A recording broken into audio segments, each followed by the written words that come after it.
Oh man, he is not doing well when pressured this year. All right, all right. We are back finally. I apologize. You know how computers are, and I'm old as hell, so that's what happens. You know what I'm saying? I ain't the futuristic guy, so these things will happen. Okay, and I apologize. But we are back, Big Game James, with my big dog Mike. How you doing, big dog? How's it doing, brother? Hey man, we're just chilling, living the dream, man. About to talk some Cowboys football. Appreciate you jumping on me right here. But let everybody know what you about, what you do, all the good stuff, and then we'll jump right into this. Just a Cowboys fan. Been one all my life. Like to talk shit on Twitter about them, and then cook barbecue. And then that's it. That's about it, man. It's pretty simple, pretty Yeah. easy, Yes, sir. Yes, sir. pretty Well, enjoyable. pretty Wanted to say. enjoyable, man. But we've been seeing a lot of things that have been happening with these Cowboys this past couple weeks. The up and down, we're kind of used to it. But like I said, let's jump right into it. Let's talk about this ATL game. Okay.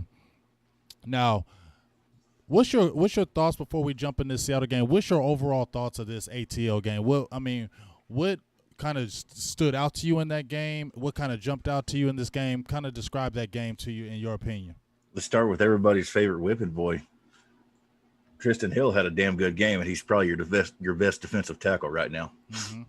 And Trevon Diggs had an up and down game. That's where people need to realize rookie corners, man. The corner transition is so hard when you get to the NFL. It's arguably harder than quarterback. Mm-hmm. And it takes 2.5, 3 years to get your legs up under you. And he's going to have some good games and he's going to have some bad games. And unfortunately, he had a bad game. And I think we found Bob Stern put it up earlier. I think we found the play where he got hit. He tried to, him being a dog in the run game got him hurt. He took on a pulling left tackle and got smoked. Yeah, and that's what worried. Now he's on that injury report with that shoulder.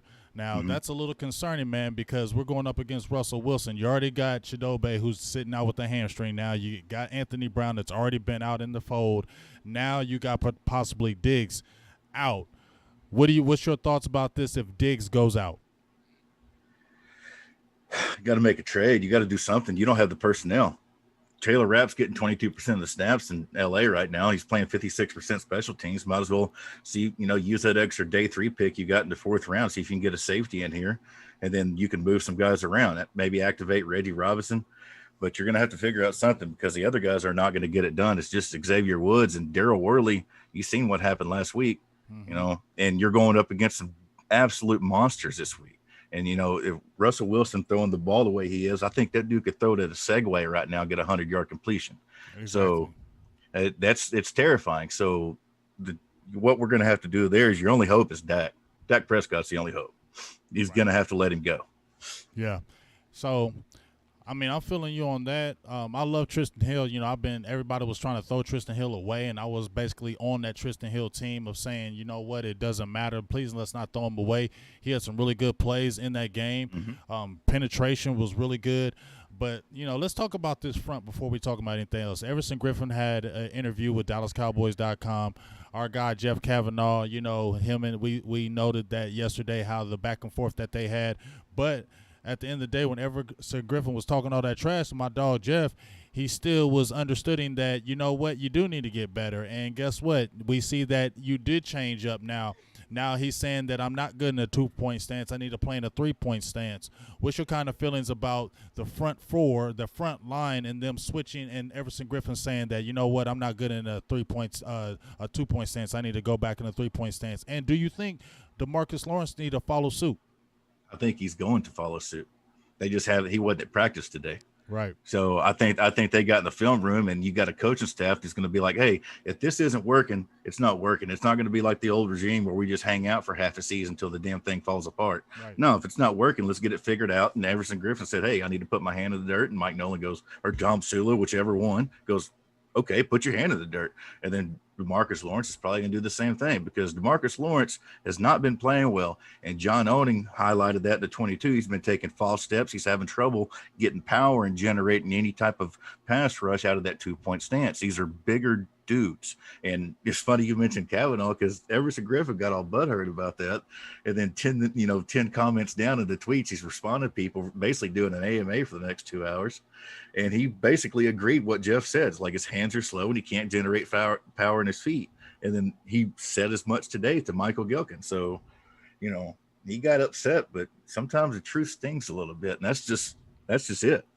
I mean, and I totally agree with you. Sometimes the truth hurts. I think that's what it is. The truth hurts sometimes, and athletes don't want to hear it. They don't want to hear from anybody Nobody else. Does. You know what I'm saying? Nobody wants to take that criticism or constructive criticism. Nobody wants to take it.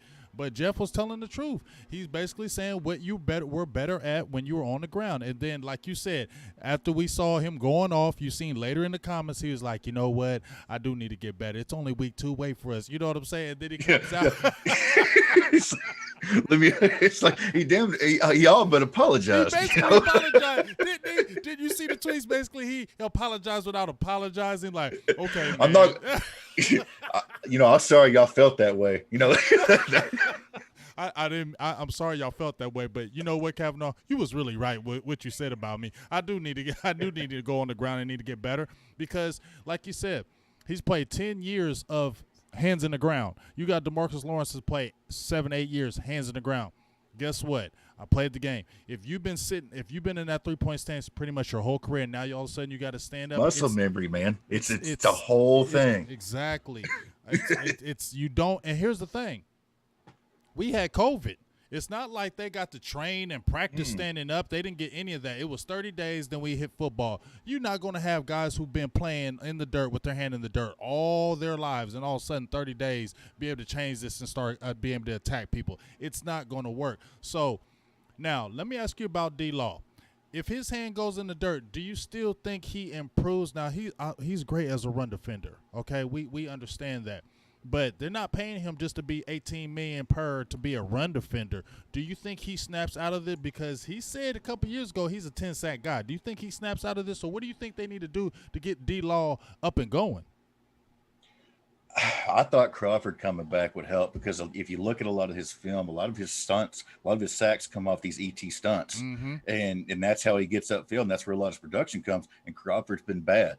I haven't checked the snap counts, but he's been out there quite a bit, and Crawford's been bad. And then Woods has been actually your better nose tackle. I don't know if Dontari Poe's even played last game because I didn't see him anywhere unless he was getting yeeted backwards. Mm-hmm. So I would like to say so. I mean, I give Tank a lot of shit on there, so I'm trying not to drag him, but he needs to be better. He flat out needs to be better. He didn't finish off the year well, and he's starting off rocky again. And then he comes out and he tweaks his knee because he's playing, in my opinion, playing out of a 2-point stance. So everything's all wonky and his headspace isn't right. Mm-hmm. But that's just, that's my opinion on that one. And then you got linebackers who, can't give him any type of blitz because you don't have the personnel. Mm-hmm. They're like the 19th ranked blitzing team, and you played Jared Goff. So, I understand you were getting roasted on the screen game, but you're getting roasted on the screen game anyways. Might as well try to get to the quarterback. Right. And he turned that left tackle. That left tackle was PFS 4th graded tackle in week 1. And I know those grades are arbitrary and everything, but you don't get that high up the board without playing halfway decent. Mm-hmm. So now you talked about our linebacker play. Now, obviously, Joe Thomas, he's been a godsend. He came in and had 12 tackles. He was coming in finishing plays. That's the one thing I really saw him. He was finishing plays. When you saw the all 22, he was finishing plays, and that's what I liked. And he was good in coverage. And I think Jalen Smith, I was talking about this yesterday, that he's better as a secondary linebacker. He's not better as the lead linebacker. It seems like when Vander Esch was healthy and playing great, Jalen Smith plays great. When you seen a Joe Thomas come in and playing great, you saw Jalen Smith take his game to a different level. But it's like when Jalen Smith has to put everything on his shoulders, it suffers. So do you think that if you keep on having good linebacker play, that can help D-Law? Because we need D-Law, dog. We need him. You have to have good linebacker play, because if they know they're going to get coverage out of one linebacker, they can send Jalen on situational sit downs, and he's good. As long as he's going north and south. Don't ask him to go left. Don't ask him to go right. Mm-hmm. And just like a Scud missile, north and south, and he'll be okay. But, that's the problem, to touch back on the Rams game with the linebacker play. When you play a team like that attacks these linebackers, it's going to be a long day in the sun because the guy can't cover. And there's nothing he can do about that. It's just the way it's going to be. So, it's that Joe Thomas. Let me ask you this: Do you think they made a mistake in paying him that money? they made a mistake drafting. If you want to go there, really, yeah, you had Michael Thomas, you had all kinds of people sitting on the board right there, but they wanted the Jerry loves a good story. And I don't want to drag the guy, and he played well in 2018 when he had a healthy Crawford and LVE next to him. But like you said, he's a secondary linebacker, and linebackers are the running backs of the defense. And you pay it one with one working foot, and that's just kind of how it is. He's got a limitation, and the sooner they admit that, and he admits that, they can build around that with decent safety play and get another linebacker beside him that can cover. And that's what we're looking at now. Is you're looking at another top 50 draft pick off the ball linebacker this year. And you know what, Mike? I think that's what it is. The denial. They don't want to admit. He don't want to admit. They don't want to admit. I had George Teague on here last weekend, Big Dog, and we were talking about this. I said this last year when he was in that Bears game. People just want to say, yeah, we already know about the knee. But it's what is affecting the team. Because at the end of the day, yeah, you got away with it against Atlanta. Atlanta's not that great of a team. They don't attack your linebackers. They go deep. They go vertical. It was a better matchup. Exactly. Just how you just said that. They don't attack you. They go vertically. They don't attack that mid. They weren't attacking in the middle. They were tackling it a little bit against Seattle. I was surprised they didn't go more against it. They went after him one time, and it was a straight route. And that's it. Jalen got a pass breakup on it, but it was straight north and south. So, they're not running those drags. They're not running him through traffic. They're not hitting him with Cup and Woods coming across the middle. That's like San Francisco or LA or Kansas City or Baltimore or, AKA the teams you would face in the playoffs.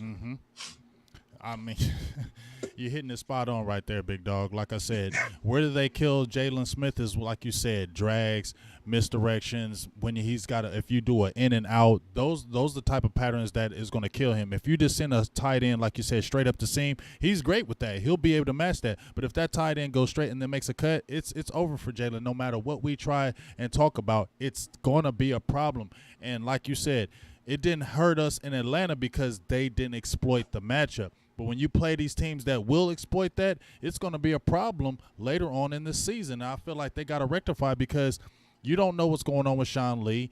Van Der Esch, when he comes back, we don't know if he gets hurt again. You get what I'm saying? So this is a big unknown with this linebacking core, and it scares me later down the line because that could be exposed.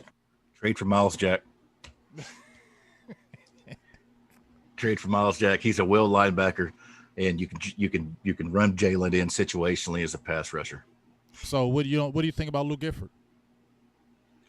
Luke Gifford, don't say his name. He might stand up too hard and tear a hamstring or something. That dude's damaged goods. Him and LVE. They can't move without breaking something, man. LVE's got brittle bones.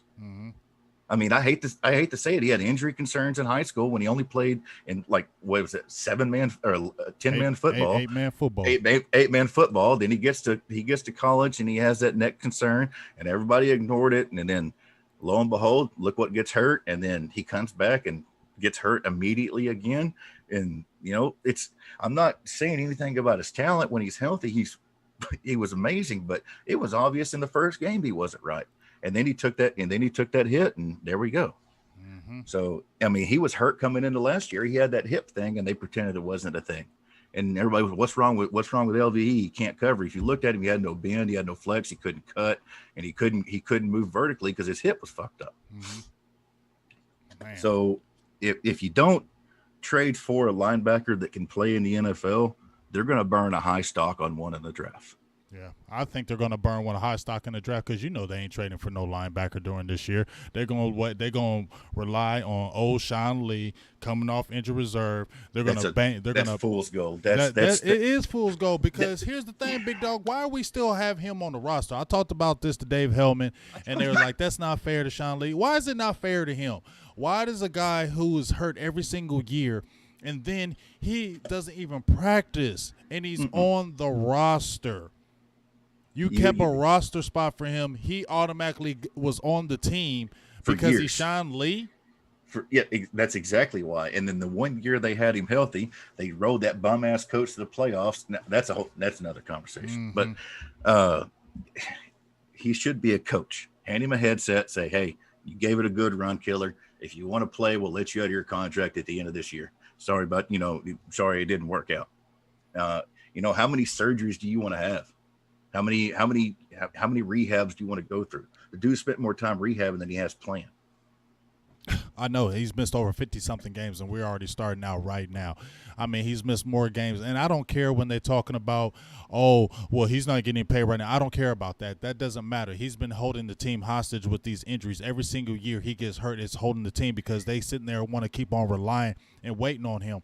And it's just, him and Witten died at the same year. They just different circumstances. Witten stayed on the field and kept Birds sitting on the sidelines, and Sean Lee just kept going out there, and they thought they had a linebacker. Then all of a sudden they don't have one. Mm-hmm. It's just different circumstances. But both those dudes should have walked off into the sunset after the 2016 season, and they would have went out heroes. And now everybody's pissed off of Witten, and we don't know what the hell to do with Sean Lee.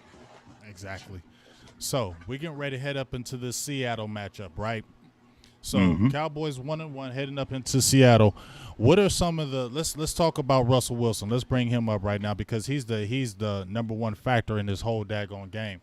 Right now, Russell Wilson in 2 games, 82 completion percentage, 610 yards, 9.7 average, 9 touchdowns, only 1 interception. That 1 interception shouldn't have been an interception. It came out the receiver's hands. He should have caught that, so that really shouldn't even been an interception. Russell Wilson is playing phenomenal once again. Are you nervous? I mean, I'd be an idiot if I wasn't. He's the best quarterback in the NFL right now. Mm-hmm. And it's not even close. I mean, he's got a 15% touchdown ratio. He's just absolutely, like you said, 83% completion percentage. He's absolutely slaying. And then he's got almost as many yards per game as Chris Carson does on the ground. What are you supposed to do with this guy? They went and got him a Super Saiyan and DK Metcalf, and everybody said, oh, he can't run routes. Well, he can run really fast and jump really high, and they're making it work quite well. Right. And then did you see Lockett's route tree off Next Gen? It looks like you gave 3-year-old crayons at Outback. He's just it's everywhere. Mm-hmm. And I'm terrified because if Trevon Diggs doesn't play, you're looking at who's your corners going to be, Worley and Lewis. Yeah. Now I will say Lewis is better on the outside end of the slot. I just feel like he is not a slot corner. Now I brought this up about Lewis and I threw it out there. I like how you answered what I said. I said, how do we think Lewis played Sunday? Because I don't think he played great. Now I know he hasn't had camp. I know he had the high ankle sprain, but let's talk about this right quick, big dog. Do you think Lewis be getting a pass from everybody? I feel like he be getting a pass because of, his ball hawkiness, and he was one of the better guys that is more of an opportunist like a Trevon Diggs. But let's keep it real, dog. He hasn't played great these last couple of years. No, and he didn't. Let's start back from how it happened. So they drafted him, and then all of a sudden they decided they got the new DB coach and decided he wasn't tall enough, so he sat on the bench, and they made him a gadget player, and he's back there returning punts and doing these weird-ass reverse plays. And then when he does get burned, it's because Anthony Brown's hurt, and he wasn't involved in the game plan at all. And then he comes back, and he gets hurt again, and he came back last year, and he got dusted a little bit. He had a rough couple of outings, and then he gets hurt this year, misses camp, has a high ankle sprain. And then he comes back 3 days before he faces Atlanta, and we're in a game where nobody played well. So is he the answer? I don't know, but he was a damn good prospect at one point, for whatever that's worth at this point. But I think he got jerked around so much out the gate, he never got a fair shot, and it may be over. But I guess we'll find out this week, because you don't have a chance. You're gonna be playing him. Yeah, I mean, we're going to have a see because, like I said, if Chidobe's out and you have Diggs, he's going to be the outside corner, which I think is a better position for him. But we're going to see because, like I said, Jordan Lewis has been ballyhooed. I've been on this team from day one. But my thing is now it's more like, okay, is it just the reputation now? Because when I seen you on the field, everybody's talking about the Jordan Lewis. I'm not seeing everything on the field. You get what I'm saying? Like and I understand you went against Chris Richard. I understand that he didn't give you the chance, but when you got the chance at the end of the season last year, wasn't super impressive. Super impressive. And then this game, this past weekend, okay, yeah, you didn't have practice. Yeah, you came off the high ankle sprain. I get it. But when I think Gage caught that touchdown on him, that wasn't an ankle sprain. That was No. you missed that play. He did an in and out route, and you fell and misinterpreted the route, fell down, and he caught it. That wasn't an ankle. No, he got no, I make no mistake about it. He got. But, when you're not getting reps, maybe he's a guy that needs reps in practice, and when you're not getting reps, and then you come back off that versus a high powered offense where, let's be honest, everybody got last game, everybody. So, I'm not making excuses for him at all. There is, if you're going off the NFL, there's really nothing there other than he was like the only dude on the team that would actually look for the football when it was in the air. And he does kind of have some kind of the weird magic about him that when the ball's bouncing around on the ground, he happens to be in the area. Mm-hmm. So whether he caused the fumble or not. So that's all the juice there is to it, because this team's so anemic, allergic, if you will, to the football on defense, that when you get somebody like that gives you a glimmer of hope that he may come back with the ball, people get excited. So let me ask you this. What would be our keys for the defense for stopping the Seattle offense? Let's talk about that first. What are our keys? Now, me and you were talking about it off air, that I'm more worried about a Russell Wilson. I know he's great in the pocket, but I'm more worried when he breaks the pocket, because it's like when he breaks the pocket, that's when he creates the plays. Now, we saw the game against Atlanta, and I was talking about it. Matt Ryan had at least 5 runs where he ran straight up the middle. Matt Ryan ain't no runner. We understand that, but that's not the point. The point is that middle was opening up like the Red Sea. Russell Wilson sees something like that, he's going to be licking his chops. He's going to pump fake that ball, run about 10 or 15 yards, create the next play, and that's where I think he's more dangerous. What do you think that the Cowboys need to do on defense to contain the Seattle offense and Russell Wilson? Send Jalen up the middle as much as you can, because they're going to be throwing it on you. You got to get after him. You have to disrupt the middle of that pocket. You have to get pressure in his face immediately and get him backpedaling. You can't, if you try to rush him on the edge, you're just going to get washed outside, and he's going to shoot right up the A gap like you said, scamper for 10, 15 yards, create a fresh set of downs. You have to get pressure up the middle on him and get him backpedaling, because he's not a tall guy, and he doesn't, like any quarterback, he doesn't do well when he's got to backpedal and throw off his back foot. Mm-hmm. So, and that's your chance, because you're not going to be able to cover these guys for 2 to 3 seconds. Mm-hmm. You have your front 4, front 5. You're going to have to get pressure with those guys, and Joe Thomas is going to have another hell of a game. Yeah, he's going to have a ridiculous game, which I think now, do you think we should put a spy on him in the middle, like a Joe Thomas to spy him? Because I don't want Jalen spying. I don't want Jalen covering either, though. Right. So he kind of has to be the spy, and hopefully he can take. Hopefully he can take an angle that that makes sense to get to Russell if he cuts outside the pocket. But you got to keep him. You got to keep him between those edges, and you got to get pressure up the middle. It's almost like playing Aaron Rodgers in in his prime, the way he could scamper around and create on the move. You have to contain him. If you let that dude ad lib for 3 or 4 seconds, he's going to burn you, because what happens is he scampers out of the pocket, and your cornerback or your safety, whatever it may be, can't help it, and he peels off his guy to try to get the tackle toward the sticks, and then he floats it right over his head, and the dude takes off 40 yards. Right. It's going to happen. It's there's no way around that. It's going to happen. Just how many times can you keep it from happening? Yeah. And like I said, I think this game is going to be a shootout, like a 31-28, because I don't feel like they have the defense to really stop us. But Russell Wilson is effective in breaking down those plays. Now, I agree with you with you got to contain him, send some blitzes early and often. What do you think about the run game with Chris Carson? Are you worried about him? Dude, if they want to run the ball, give Chris, please, by all means, give Chris Carson 35 carries. Right. And let dude get 155 yards and 2 touchdowns, and we'll win by 10 points.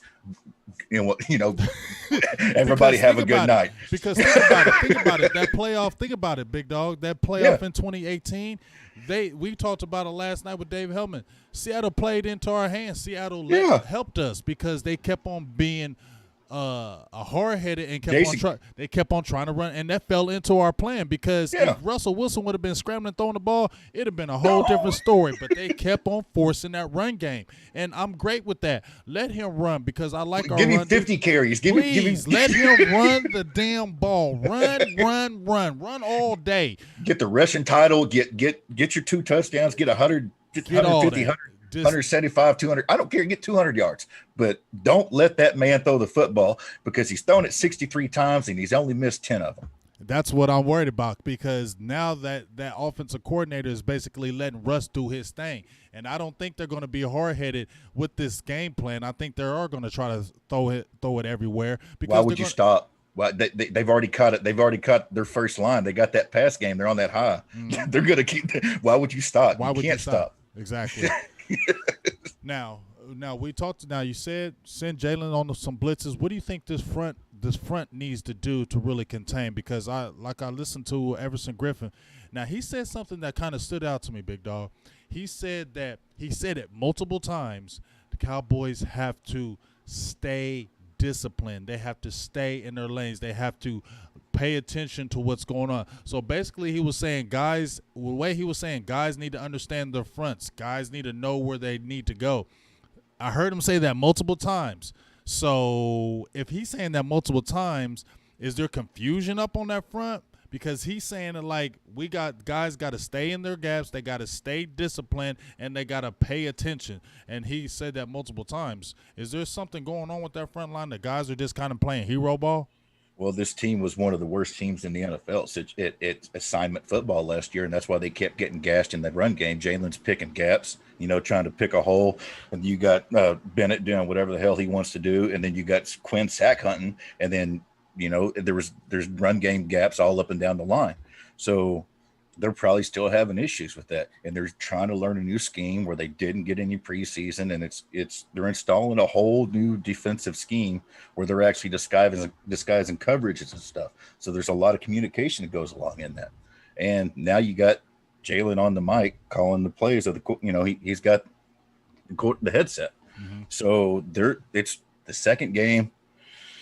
You got to get it together because this third game's a test, and hopefully, with these guys putting their hand in the dirt, because then their saving grace here is Seattle's offensive line is not good. Mm-hmm. It's actually worse. It's actually worse than ours. Mm-hmm. So, and Brandon Knight played well, but that's a whole nother deal. If they can get pressure, if those edges can get pressure, and they can disrupt that middle, you can come out of this game with a dub. Like you said, it's probably going to be first one to 40, first one to 50, but because he's going to get his points. There's no way you're not going to stop this dude. But here's the thing, big dog. Look at the games that we played against Seattle. 2014, they dropped 24 points, I believe, on us. 2015, we had a whack squad with Matt Castle, and they barely beat us 10-9. Okay, right? And but go ahead. None of those teams let Russ cook. Russ is cooking this year.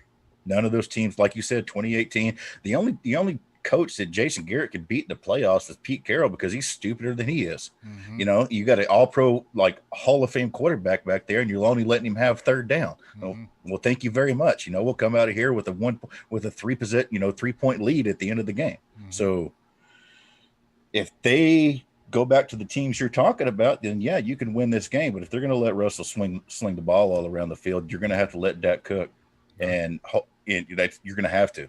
And hopefully they do. And hopefully they don't let Russ sling it, hand the ball to Chris Carson, try to kick a couple field goals, and then maybe we can get a turnover or two because that sure would be nice. Mm-hmm. Well, we ain't got none. We keep on dropping interceptions, and that's killing us because, you got to make those plays. Because those could be game-changing plays. You drop an interception, just like when we had Diggs. I love him, but he dropped that interception. When he dropped the interception, they took it right back down the field and scored. You know what I'm saying? Yep. So those possessions, you got to make plays. Now, we're talking about on the defensive side. Let's switch it to the offensive side. Now, you said Brandon Knight. That's another story. Now, I like Brandon Knight. I've been liking Brandon Knight since last year, okay? And I feel like he's a better option than Terrence Steele. I think he's a better swing tackle. I know he's not super athletic. I know Steele's more athletic than him, has the long arms. He's the prototype tackle. But I feel like his technique is sloppy. He reaches too much. I don't feel like he's strong in his base. And I feel like Brandon Knight is a better option. Now, yes. if Tyron Smith does not play in this game, because it doesn't sound like he is, you got a net stinger, and they're talking about he's already a game-time decision, and they said that Monday and Tuesday. Yeah. That doesn't sound good to me. Now, what would the Cowboys have to do? Because I'm not scared of Seattle's front. Bruce Irvin just tore his ACL. They got Demontre Moore. They got your boy that used to play with us. What's his name? Benson Mayoa. And Reed. They don't have anybody that's scary. I know they got KJ Wright, and then they have your boy, the other linebacker. I can't think of his name right now. Bobby Wagner. Don't matter. The linebacker's going to be busy chasing CD across the field all damn day long. Exactly. But I'm not scared of that front. And Jamal Adams, and here's the thing. When you look at their defense, you're not averaging a lot of yards per carry against them, but I don't think it's because they're having a really good defense. I think it's because they bailed easy. The Patriots, Cam Newton almost threw for 400 yards. The Patriots don't have really a great run game. And he's throwing to Julian Edelman. Edelman was killing them. You get what I'm saying? Edelman was killing them. You know who Edelman killed? He dragged Jamal Adams up down that field quite a few times. Right. So they can be exploited, and they're not the same guys that they were 4 years ago when they had the Legion of Boom or whatever. They're not those same guys. No. So what would be the game plan for the Cowboys when you got these two tackles again? Tyron Smith may not play. What would be your game plan to attack them? Because like I said, Seattle, they send Jamal Adams everywhere. They start sending him early on blitzes because they're not generating the pressure, and it's a lot of one-on-one single coverage. What do you think the Cowboys should do on offense to really exploit this Seattle defense? Same thing you did to Atlanta in the second half. Play action, RPOs, move that formation around a little bit. If you're having a problem with Jamal Adams, I called it, I was talking about it with John Williams and them on that pod last week. Blake Bell hanging out in the backfield, picking up pressures, Zeke calling in protection, if he needs it. And they could do whatever they wanted against it. Arguably better. I think Atlanta's front's better than Seattle's. Hell yeah. We got lucky. Tat McKinley got hurt. Yeah, yes, but it wasn't like they were exactly tearing Dak up, know. So, and like you said, dude tore his pec, and then they lost their nickel corner this week too. So sling it, man. Same exact game plan you had versus Atlanta in the second half. Would you come out throwing the ball already? Yes, I would come out and hurry up on the gas. Yes. Try to get 10 on these dudes. Try to get 10 on these dudes. Yes, get 10 on these dudes out the gate. See if you can get a timely turnover. And then, you know what, in the second half, run the ball all you want. Let Zeke get his 100 yards so the press can talk about the auto win while you're up by 14. But you're going to have to get out on this dude from the jump. And I know that cuts both ways, because if you get out on him, he's obviously going to be slinging it on you. So hopefully your pass rush can get to him, and then we're back to the defense. But I think these, Michael Gallup tore up Griffin the last time they played. He caught that nasty dime on the play in the end zone from Dak right over the shoulder. So, and then you got if Cooper, he looks like he's practicing this week. There's none of the Cooper foot, ankle, hamstring, neck, foot, ankle stuff that's going on. I haven't heard any of that this week at all. And then CD gets his first touchdown. So yeah, he needs to get in that end zone. I got a question for my guy. I know he dropped one. Jim Laws. He says, do we think the O-line will have problems versus Seattle? I don't really feel so. I just feel like the Seattle Seahawks are going to blitz a lot. And I think we're going to get a lot of one-on-one coverage, and I think they have to win those matchups. Well, I think they can, but Dak's got to get that ball out quick, because I feel like Jamal Adams has 2 sacks in 2 games at the safety position.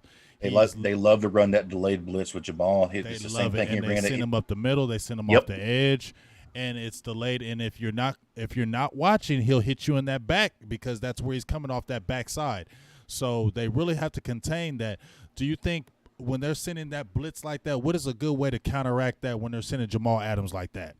Blake Bell in the backfield. If you either Blake Bell or Zeke, that you got big body dudes back there, or get rid of the damn ball, run play action, keep him on his heels. Because they can't. Defensive dudes are like dogs. That play action's a stake. They can't help it. When you run, you can run play action even without a running back there, and they still bite. And they still. It's just, you have to run. Dak's like, he's second in the league in yards of play action and second in attempts, but Josh Allen has way more. Like I think it's 13 more attempts. Dak's sitting at like 324 yards off play action right now on 24 attempts. I'm hit firing that number, but I know I'm within 10. So run that wide receiver handoff they ran to CD last week when they shot him across the formation right for the snap. They went for 11 yards. Break out everything you got. You know, you talk about analytics, you talk about we're going to be exotic, we're going to run a new style offense, and see what you got. Keep these dudes on their heels, because they did a little bit of it in Atlanta in the second half. If you watch that 22 was quite nice to them. They were doing a lot of misdirection and not a lot of pre-snap formation, but they were the pass to CD drop. There was a motion right. They faked the RPO to the left. Everybody bid on Zeke, and they hit CD right in the hands. He just happened to drop it. That could have placed it better, but the play was beautiful. And it's time to bust it out. You know, quit talking about it. Get rid of this Garrett offense. You know, get rid of the 70% first down run ratio, and let's sling the ball around and get these dudes on their heels. That way your defense can get home. Good stuff right there. Now I got a question from John Crott. He says, think we continue to ruin drives with first down runs early in the game. I think you just hit on it. You just hit on it. Just like you said, throw away this Garrett offense. Like, we don't have to. And I think Dave Hellman said something, and I want to see if you agree on this, because I agreed on it. Because they paid Zeke all that money, and he was one of the highest paid running backs, I feel like the need to give it to him, because he has that contract. I feel like they feel in their heart the need to give it to him. But it's okay to start out and you see, this is the matchup. Their secondary sucks. Let's attack them early. They've given up 930 yards of offense, dude. It's 2 games. You feel me? So this secondary is not good. Matt Ryan threw for almost 500. Cam Newton threw for almost 400. This secondary is not a good secondary, and especially anything over 10 yards. So why are we going to come out here, and I understand, let's run the ball, but we already know. In the fourth quarter. Exactly. Run the ball all you want in the fourth quarter. Run it all you want. Zeke get 35 carries in the fourth quarter when you're up by 3 possessions. Exactly. You know, it's you're gonna have to go, and you have to. This, I don't know what else. It's screaming at you. It's stupid if they don't. And, you know, you talk about the Zeke contract. I think there's a lot of the Jones boys into that too. You know, how Jerry win those Super Bowls. You know, I know he had Aikman and stuff, but he sure left him some Emmett. They sure love about pounding that rock and that old school football. And that call, I think that call is coming from inside the house. Yeah, but I think that, like I said, I think it is where they like feed Zeke, because at the end of the day, you see this matchup right now as it is. The Cowboys should come out instantly coming out attacking, and we cannot fall behind. You get what I'm saying? This is not a game, and I know the fans ain't really going to be there, but this is not a game that Cowboys continue to keep playing from behind. The Cowboys need to be able to play with a lead sometimes, and right now this is a game when you play in Seattle, they need to play with a lead in this game. Look, playing with the lead helps your defense immensely. Because, I mean, I know that Russ is going to have to throw, but when you know you're going to have to throw, hopefully, assuming they don't go prevent defense, but we won't speak about the devil around here. But we won't do that. Right. So you got Dak all these weapons. You kick Jason Garrett to the curb because you wanted to go more modern on offense. Let's see it. Let's see what you got, you know. And you talk this offense, what they put the ball on the ground 4 times last week, 3 of them right and open in drives. And I know Atlanta's defense is this, that, and the other, but the fact of the matter is you spotted them 20 points and you still won the damn game. Right. And I mean, here's the thing. Matt Ryan threw for under 300, and they act like he dissected us, but a lot of those yards, he was already across the 50-yard line. So it wasn't like he was taking it from the 10, 15-yard line and driving all the way down the field and just eating us up. He had great field position, and they were scoring. Look, let's think about it. They had 29 points in the first half. They only scored 10 in the second. Offense got 3 free possessions out of your defense versus Atlanta. They did shit all with it.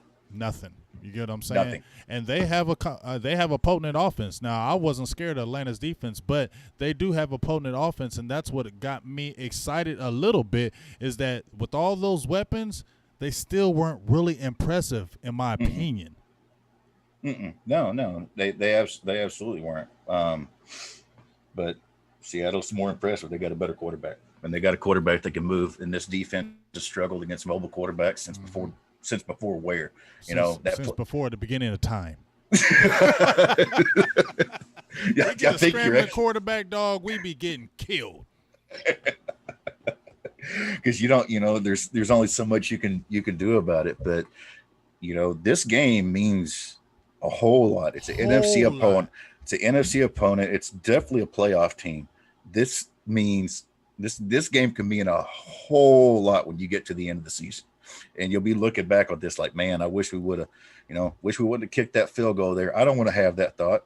I don't want to have that, oh, we missed that field goal. No, no, don't leave it up to the judges. Let's put this sumbitch away in the third quarter. This is a game that we need to put these guys away early. This is not a game that they need to hang around, because I do not feel good with a Russell Wilson hanging around in the fourth damn quarter. I don't give a hell if there ain't no damn fans or not. I don't like that. I don't want Russell Wilson with the ball in his hands with 2 minutes left in the game and they down 3 points in Seattle. You feel me? Like, I don't want it coming down to that, big dog. No, it's Dak 2.0. He's what we want Dak to be when he gets to Russell Wilson's years in his career. I don't want that on the other side of the field at the 2-minute drill. I wouldn't want to go against Dak right now in the 2-minute drill, much less Russell. I don't want anything to do with that.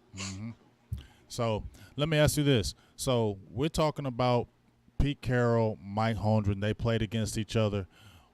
Well, how do you feel? I mean, not Mike Holmgren. I'm talking about Mike McCarthy. I got you. What's your thoughts about Mike McCarthy so far? I like it, man. He caught a lot of heat in the first. It was impossible not to overreact from the first game with the COVID and the offseason and general overreaction for the first week and everything like that. But then you got into the 22, and there was quite a bit of stuff I liked. I love the fourth down aggressiveness. I will never, we don't have a coward coach. I will never fault you for not being a coward. Now, I told you to cross the street until you run the red light. If you go on fourth down and the 2-point attempt where you do a pitch or some stupid shit like that, could you go about it smarter? But I would never fault you for being aggressive, and being aggressive will pay out 90% of the time. It's just gonna hit. And I love it. It's you got a coach who, seems like he doesn't like what's, in the press conferences, he's a little more transparent, and not with the players, but as far as stuff that we could do better and situational football. They actually practice special teams. That watermelon kick they did, they practiced that every 3 times every Saturday leading up to the season. It's just stuff like that the Jason Garrett teams were never prepared for. So when these crazy moments happen, when these tense moments happen, you've repped it and you know what's going to happen. You don't just, guys, go out there and execute, clap, clap, clap. I feel like the Cowboys have a coaching advantage against most teams for the first time in the century. For real. I mean, let's think about it. Dan Quinn reminds me of Jason Garrett. Yeah. I mean, he just does. They let go of the wrong coach. Right. Dan Quinn is scary to me, and I feel like that's the reason why they won. Now, I know they had like a 4th and 5, but I kept it real. Like, when they were up 17 and they had a couple drives where it was like 4th and 3, 4th and 5, and it was up 17, I would have went for it. Like, I would have just said, you know what, you're not really stopping us, so you're not really moving the ball against us, so I'm going to go ahead and try to go for it and end this game now. You get what I'm saying? Punting and kicking for cowards. Exactly. Punting and kicking is for absolute cowards. Exactly. And so I felt like those 2 times they kicked those field goals deep in our territory, that helped us, because that could have put the game away. If you score 2 touchdowns, it's 31-0. I don't know if we're coming back from that. But because they didn't, and they went for them field goals, it kept us in the game. And I just feel like he's a conservative coach, and conservative never wins, and I don't want no coach like that. And I do, even though the Cowboys are 1-1 and people were frustrated with Mike McCarthy maybe in that first game with calling the 4th down, I like the aggressiveness. I love it.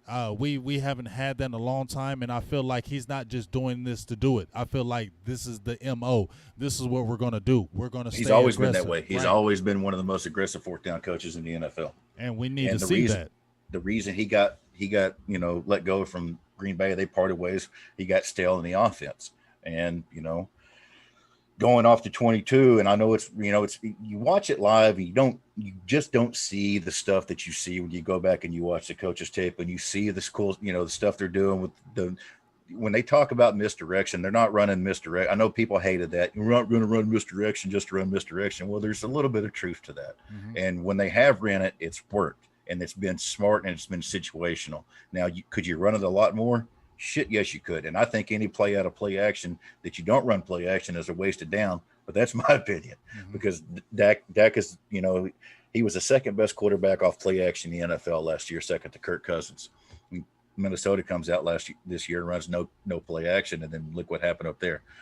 But we'll see what happens. I think we got a coach that will actually have the team prepared for the game this weekend.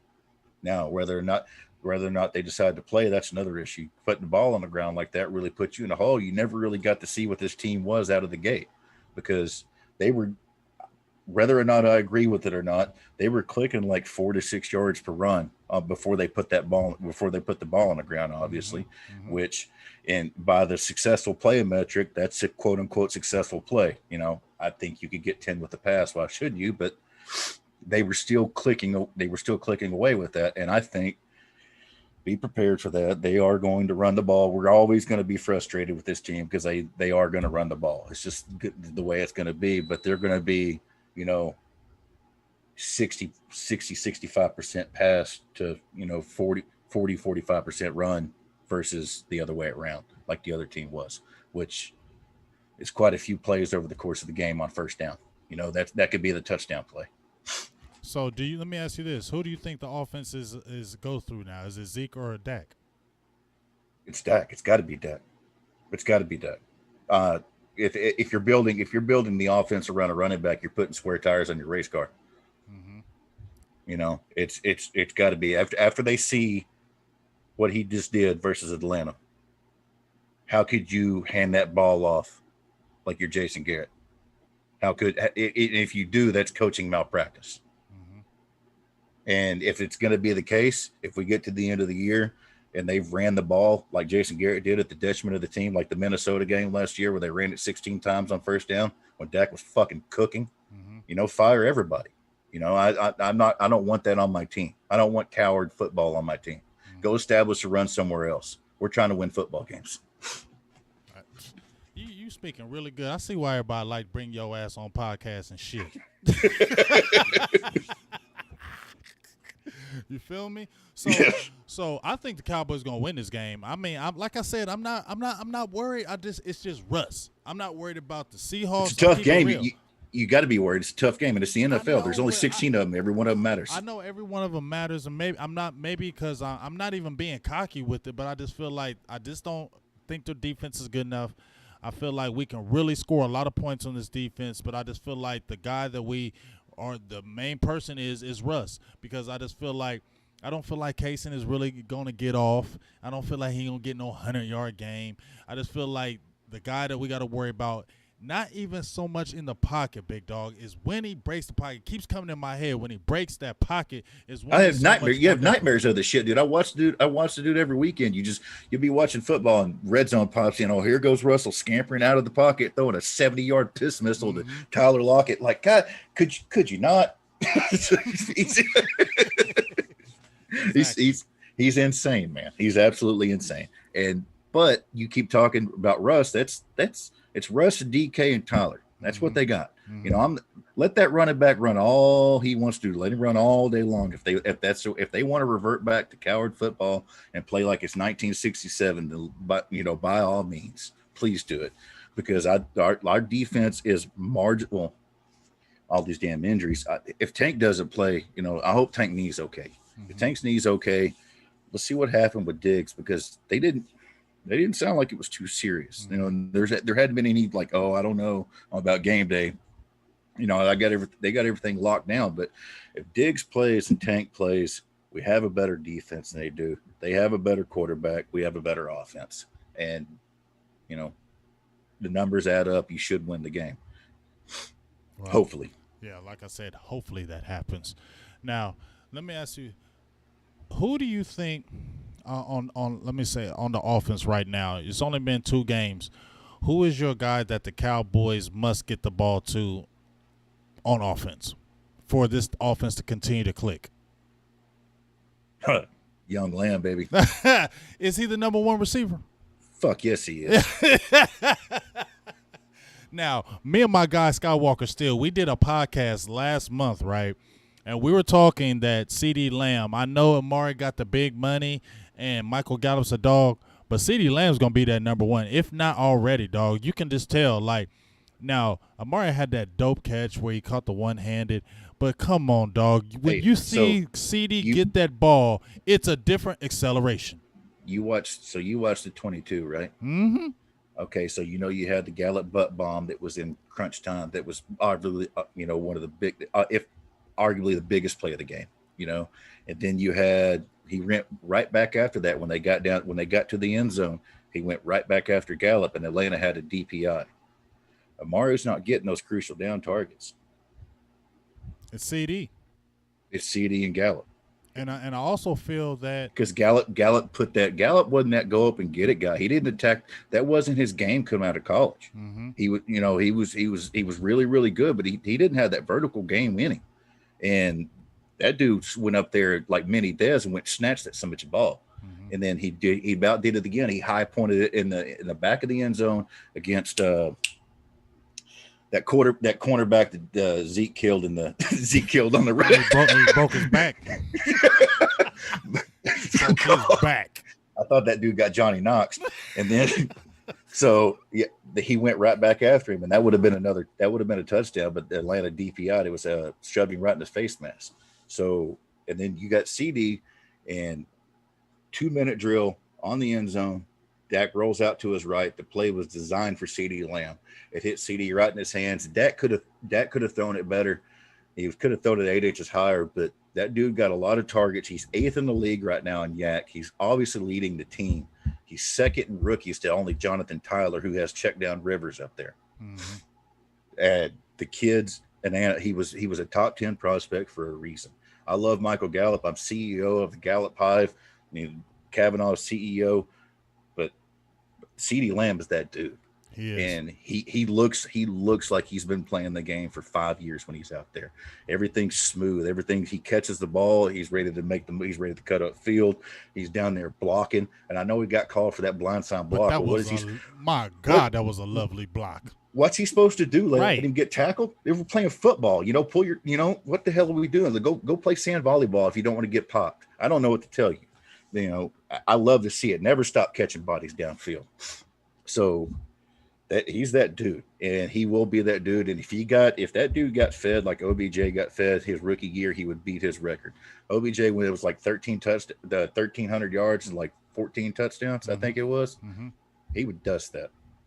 But the targets aren't going to go that way. It's just you got obviously Gallup and Cooper, and then if Schultz is going to start picking up steam, then you got a tight end there. What do you think about Schultz? Do you think we should still go out there and get another tight end? I'm confused as to why he's still on the team, but the dude had a hell of a game yesterday. Thank you. Okay, because yesterday, big dog, we were talking yesterday with Hellman, and Schultz has stepped up, and I'm like, come on, dog. Schultz is regular. He ain't no. Let's not get all hyped up because he played against a trash Atlanta defense. Atlanta defense is not good. So, Dalton will look good, but I'm not buying Dalton. Dalton's a backup to me. Dalton is a serviceable player, but I'm not buying Dalton Schultz. Well, I'm not trading for one either, and I'm not going to draft one. Drafting tight ends is stupid. Mm-hmm. Unless you get one of these super freaks in like the top 10 of the draft, which even then that's a crapshoot. All you do is you draft a tight end and you develop him for a second team. All these tight ends around the league are on their second team, outside of your super freaks, obviously, but, and then you get outliers like Kittle, but tight ends, that's a crapshoot. Just pick that dude up after his first contract. Yeah, I feel you on that. So we'll see what's going to happen with that. So you want to just leave Dalton as is? You don't want to go out there and test the waiver wire where you want to go with him the whole year? Yeah, just see what Blake, run with Blake Bell. I like and Dalton. Blake Bell. If something comes. That being said, I've always said that the draft's 4 rounds long. If you want to trade a day 3 pick I'll trade a day 3 pick for Taco. If you can play in the NFL, I will give you a day 3 pick to see what's up. As long as the money works out. If there's a tight end out there that somebody's kicking around for a day 3 pick, then let's see what happens. But hopefully Bird comes back. I'm just bummed out on that whole situation. You were going to get 850 and 6 from that dude this year, every bit of it. Right. And that just sucks. So you know who else I think we missed too, big dog? Gerald McCoy. What do you think? Because the only reason why I say that is because just think if we had a McCoy over a Crawford. Oh, he'd be better. He'd be better than Gallimore. Mm-hmm. And I think Gallimore is at like a 30% snap count right now. Mm-hmm. I don't know what the hell's up with Crawford. He looks 40 years old. He looks old. Doesn't he look old now? He just doesn't look like that guy anymore. And I feel like y'all paying him $9 million a year, and he's regular. They try to run a stunt with him on third down. He got pushed in the Tank's lap. I seen it. He's built like a DN. He's not built like a D tackle any longer. Well, they keep, same thing as always. I thought he was going to get lucky this year because usually around August 1st, they're like, all right, Crawford, we need you to put on 40 pounds or we need you to cut 30 pounds because you're all, you're a DN now, and I thought he was going to make it this year. And then McCoy goes down. He's like, oh, yeah, you're a D tackle now when he spent, the last year getting ready to play defensive DN, right? And he's built like a DN now. He does not look like a D tackle. He's getting pushed. He doesn't like playing it either. I don't blame him. Shit hurts in their back being around with them guards and centers. I wouldn't want to do that. But he ain't. But I mean, my thing is like, if he's not playing that tackle position, he's not effective at the defensive end. He never was. He was that guy that would get close but would never see the deal. And now at 30-something years old, I really don't feel like you're that guy no more. And you're getting paid $9 million a year. It's just kind of frustrating that they did keep him. I was okay with it, but after I seen him these first couple games, I'm like, wow, Crawford is just not that guy any longer that he was, a few years ago. And I mean, it felt like he just dropped off instantly.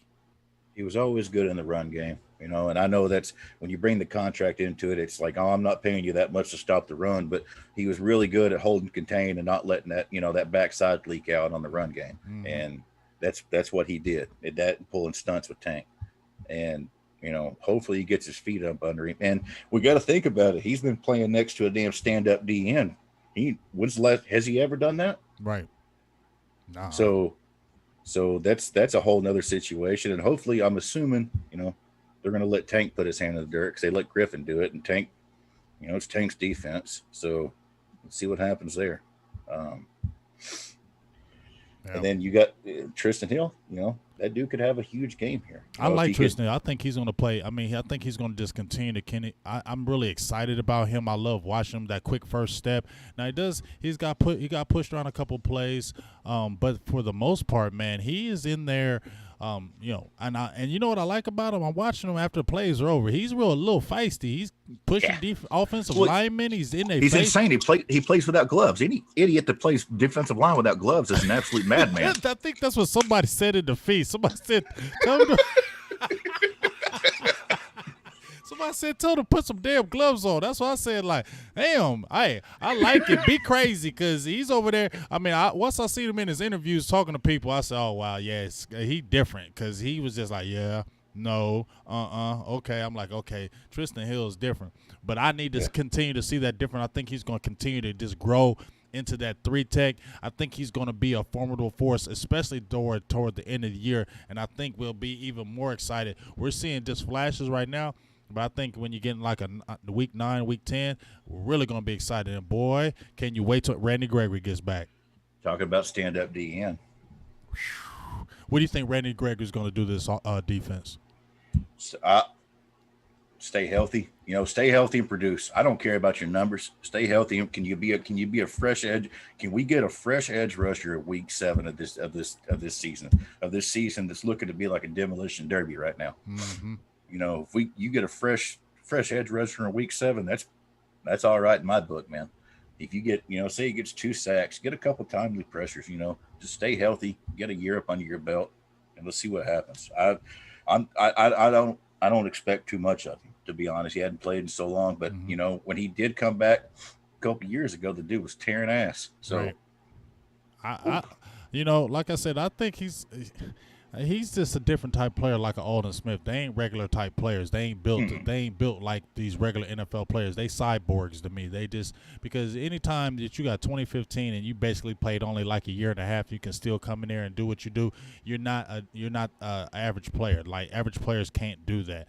I think he's a different type player, and I believe once he steps on the field, I'm not saying he's gonna come in there and just blowing shit up, but I just feel like his presence, is going to he's really so fast. Yes, so fast off that edge. And you said a name we hadn't even talked about, and I feel like an idiot. We ain't talked about Alden Smith, what he could do on the inside of that weak Seattle. Talk to me about him. That dude could blow it up. You know, if you send him in a gap with the combo with delayed blitz with Jalen, combo wombo, if Everson Griffin or Tank's going to put their hand in the dirt, and you line Alden Smith right up beside him, that's some damage. You know, that's some absolute damage against a weak offensive line, and you know that dude could have a huge game as well. Your interior, if you get some pressure with these D tackles this game, and your defensive ends are putting their hand in the dirt, you get home with your front four. That'd be fan-fucking-tastic. Give your corners a little bit of a break. Give them time because they're going to be struggling out there. Yeah, and the main thing is pressure up the middle. Mm-hmm. Don't let Russ run that pressure. We got to get that pressure up the middle. Just like you said something that really stood out to me is that he's not a tall quarterback, and if you pressure the short quarterbacks, they don't. When they backpedal, they lose. Their eyes go up. Their eyes go up, and they're looking at the scoreboard. Exactly, and the velocity of the ball tends to float because they're throwing it off the back foot and they're not getting that power. So pressure him up the middle because he's a short quarterback. Don't let him get. The main thing is I don't want him run up the middle because I feel like that's where he's going to kill us. That's where he's going to do. Always has. Always I mean, has. every Rodgers, name a mobile quarterback. Fucking Jeff Driscoll. I think Jeff Driscoll put 100 yards on this defense last year up the middle. So you got to get that pressure. Keep Alden Smith inside. I can't believe I blanked on his name, but that dude could be a huge factor in this game. Line him up at D tackle and let him work. I definitely believe that. So what's your prediction of this game? How do you think this game plays out? I've been wrong on the last two, so I'm not really wrong on this one too. I thought we were going to burger the Rams up, that we came out there and played like a bunch of wet noodles. You're going to have to tell me the game plan for it. Tell me the game plan for Seattle. Pressure up the middle on defense. Keep Jalen out of coverage. Hopefully. I don't know what you're going to do with your secondary situation. Trevon Diggs plays. Hopefully, I don't know why Brandon Carr played 22% of defensive snaps last week. I don't understand that. You know, maybe he wasn't ready, or maybe he's just not good. He's got to play more. He's got to play more. You know, let Joe Thomas have another nice game, and back to the defensive ends putting their hand in the dirt, and then let Dak cook. Let that dude, let him work. You got him all these toys. Let him play with them. Don't hand him off the damn ball for 4 yards for carry when you can slice these dudes for 10 and 12 a pop. Yeah. So be aggressive on the offense. Throw that ball. Come out and hurry up. Sling it. Hurry up offense, quick pace offense, put pressure on that defense, get a lead early, and then pin them ears back. You have to. And then, you know, and it's still gonna be a bull ride. Yes, it's Russell Wilson. You're not playing Dwayne Haskins. You know, so no lead is even safe. No, it's a knife fight. It's a street fight. You got to do everything you can. If go for it on 4th down, fake punt. You know, everything you did, whatever you got to do to get this damn dub. You know, it's not Jason Garrett's team. Oh, we ran a fake punt. We can't do that for another 12 weeks because they might figure us out. No, run that some bitch 3 times a game. Who cares? You know, go for it. That's funny. Just how you just said that. I'm so glad he's gone. Dude, he's so terrible. Dog, he was so terrible. Like when you say those type things, it just made you think, damn, like our team suffered for a long ass time with this conservative, scary, oh, we did this one play, oh, it didn't work, we'll never do it again because we tried it one time and it didn't work and we'll never try it again. Yeah, that was the mentality. It was a stupid play. Like, oh, you go for it on a 4th down, you run a triple pitch back to Dunbar, and he fumbles at 10. Like, nobody asked you to do that, dude. Or back to I asked you to cross the street. I didn't ask you to run the red light. Right. It was 4th and 2. You could have handed it to Dak, and we could have been fine. But And then, like you said, he fails, and then that gets put on the shelf, and then we play coward football until it's absolutely necessary. Mm-hmm. Well, I guess what? There ain't going to be no coward football. I feel like we're going to get that dub, and like you said, it's very important because the first 3 weeks we played 3 NFC teams. I said we had to go at least 2-1 with these guys to come out feeling good because you don't want these losses to come back and haunt you. How many times has Dallas lost early in the season to NFC teams? Everybody, it's just one game. It is just one game.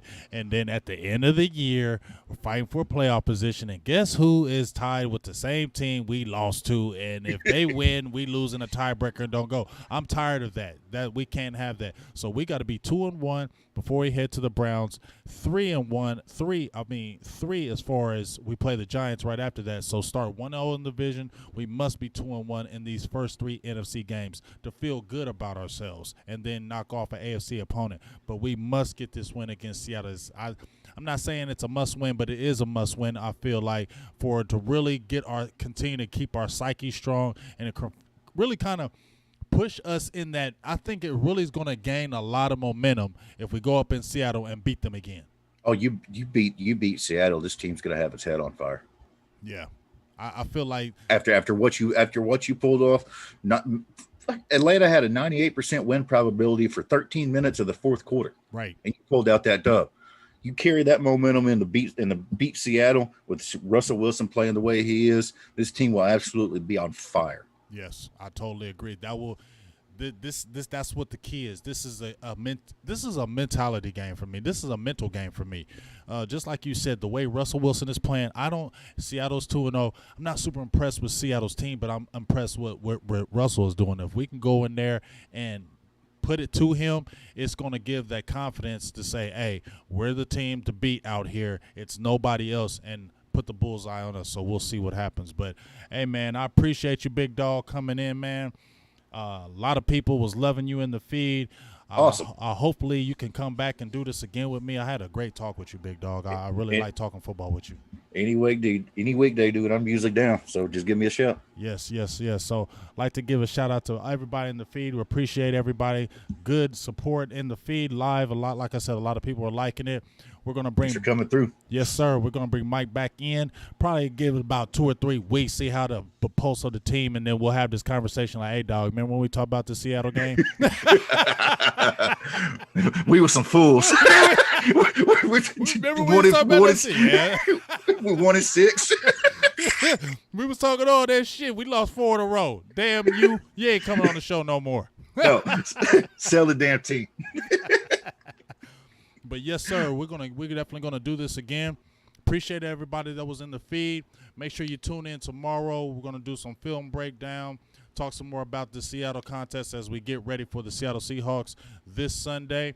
Got my dog Jeff Kavanaugh coming in on Monday. Me and him are gonna do the show on Monday, so hopefully we got some good things to talk about after that Seattle game. And then, we're just gonna, keep an eye on the pulse of the team, and let's go ahead and get this 6, dog. Like I said, this is a time that we don't have to wait. If you look at the NFC, Mike, as a whole, why not Dallas can't win this?